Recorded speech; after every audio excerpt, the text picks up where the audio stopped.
بسم الله الرحمن الرحيم.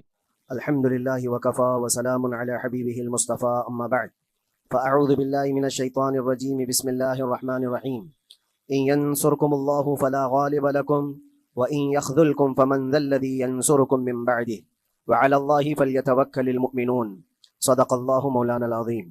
بارگاہ رسالت معاب صلی اللہ علیہ وسلم میں درود پاک کا ہدیہ پیش کریں. اللہم صلی علی سیدنا و مولانا محمد معدن الجود والکرم وآلہ واصحابہ الکرام وابنہ الکریم وبارک وسلم صلاۃ دائمۃ سرمدا ابدا. اللہ عز و جل قرآن عظیم میں فرماتا ہے اگر اللہ تمہاری مدد کرے تو کوئی دوسرا غالب آ ہی نہیں سکتا. ان ینصرکم اللہ فلا غالب لکم، تم پر کوئی غلبہ حاصل نہیں کر سکتا اگر اللہ تمہاری مدد کرے. وَإِن يَخْذُلْكُمْ فَمَنْ ذَا الَّذِي يَنصُرُكُم مِّن بَعْدِهِ، اور آگے اللہ فرماتا ہے اور اگر اللہ تمہیں چھوڑ دے یا گرا دے تو کون ہے اس کے بعد جو تمہاری مدد کرے؟ کوئی ہے جو اللہ کے علاوہ تمہاری مدد کر سکتا ہے؟ جب نہیں ہے تو پھر آگے ہونا کیا چاہیے؟ وَعَلَى اللَّهِ فَلْيَتَوَكَّلِ الْمُؤْمِنُونَ، تو مومنوں کو چاہیے کہ وہ صرف اللہ پر بھروسہ کر کے رہیں. فتح، نصرت، مدد، یہ سب جو چیزیں ہیں بہت سارے لوگوں کے ذہن و دماغ میں ایسے ہے کہ فوراً آ جانا چاہیے.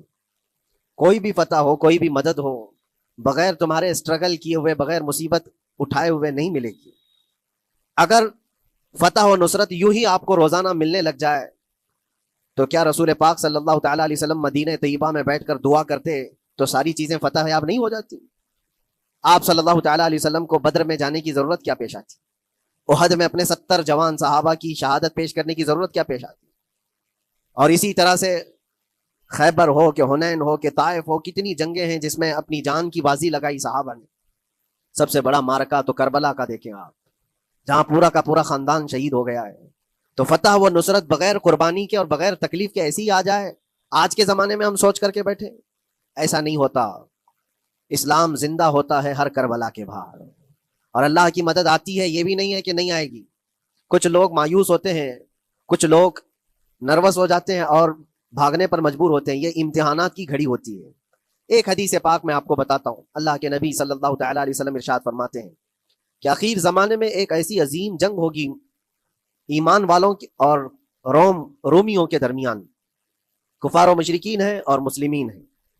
اس کو ملحمۃ الکبریٰ کہا گیا ہے. قیامت سے قریب ہونے والی یہ سب سے بڑی جنگ ہے. اسی سے آپ اندازہ لگائیں. اللہ کے حبیب صلی اللہ علیہ وسلم ارشاد فرماتے ہیں کہ اس میں کفار و مشرکین 80 جھنڈوں کے نیچے آئیں گے اور ہر جھنڈے کے نیچے 12,000 کی فوج ہوگی، جو تقریباً حساب کرنے پر 9,60,000 کی فوج بن جاتی ہے.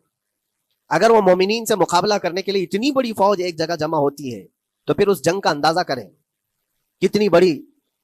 اس کو الملحمۃ الکبریٰ کہا گیا ہے اس لیے کہ اس میں گوشت کے چھیتڑے اڑیں گے. ملحمہ جو کہا گیا ہے عربی میں کہ گوشت کے ٹکڑے ٹکڑے دیکھے جائیں گے، اس قدر اس میں جانے جائیں گی. اس جنگ کے متعلق جو اللہ کے حبیب صلی اللہ علیہ وسلم نے پیشین گوئی کی ہے، جو پہلے سے خبر دی ہے، وہ کیا ہے؟ فرمایا کہ پہلا دن جب ہوگا مقابلہ کا تو اس میں مسلمانوں کی جماعت میں تعداد کتنی ہوگی یہ تو نہیں بتایا گیا.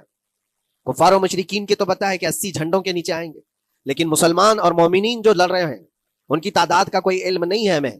لیکن یہ پتہ ہے کہ ان میں سے 1/3، ایک پوری جماعت کا 1/3 حصہ میدان چھوڑ کر بھاگ جائے گا. جنگ میں سے وہ میدان چھوڑ کر بھاگ جائیں گے جب اتنی شدت کی چیز ہو رہی ہو، مصیبت آ گئی ہے، تکلیف آ گئی ہے. 1/3 میدان چھوڑ کر بھاگ جائیں گے. اور ان پر کیا فرمایا حضور پاک صلی اللہ علیہ وسلم؟ فرماتے ہیں وہ دنیا کے روئے زمین کے بدترین لوگ ہوں گے، ان کی توبہ بھی قبول نہیں ہوگی. وہ سب سے بدترین لوگ ہوں گے، پیٹ دکھا کر جو نکل چکے ہیں. دوسرا مرحلہ آئے گا، دوسرا پڑاؤ. ایک بہت سخت اسٹرگل کرنے والا میدان ہے، مصیبت اٹھا رہے ہیں، مشقت اٹھا رہے ہیں. دوسرا دن ایسا ہوگا کہ مومنین کی جماعت کا 1/3، 1/3 حصہ شہید ہو جائے، قتل ہو جائیں گے. سوچو یہ بہت بڑی بات ہے. یہ دونوں چیزوں پر میں آج آپ سے گفتگو کرنا چاہتا ہوں. 1/3 حصہ میدان چھوڑ کر بھاگ جا رہا ہے اور 1/3 حصہ قتل ہو گیا، شہید ہو گئے. بچے کتنے ہیں؟ 1/3. لاسٹ میں 1/3 حصہ بچا ہے. یعنی ایک میں اگر 3 پارٹ کریں تو 2 پارٹ تو ختم ہو گئے، 1 پارٹ بچا ہے.